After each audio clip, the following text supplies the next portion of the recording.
European leaders now are on Thursday demanding Britain give ground on fair trade rules to unblock the stalled post-Brexit negotiation, angering London and putting the fate of the talks in jeopardy. The 27 European leaders arrived for a summit in Brussels, expressing cautious optimism, but in their written conclusion, urged the European Union and its member states to step up preparations for a chaotic no-deal exit.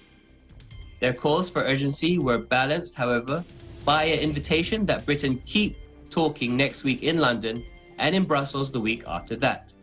The invite comes after a warning by Prime Minister Boris Johnson that he could walk away from the negotiations unless the results of the summit pointed to a breakthrough. The EU never recognized his deadline and in their conclusion put the onus on Johnson to rescue a deal as time runs out.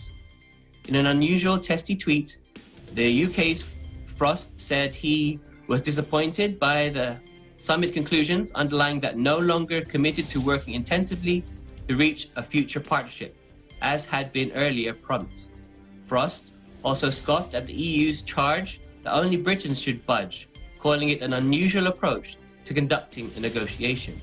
Boris Johnson would decide his next move on Friday.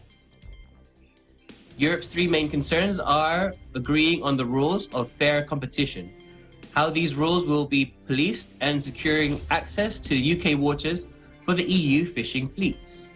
Britain wants to reassert sovereignty over its waters and refuses EU legal oversight over the deal, insisting it wants a simple trade deal the kind the EU has signed with Canada.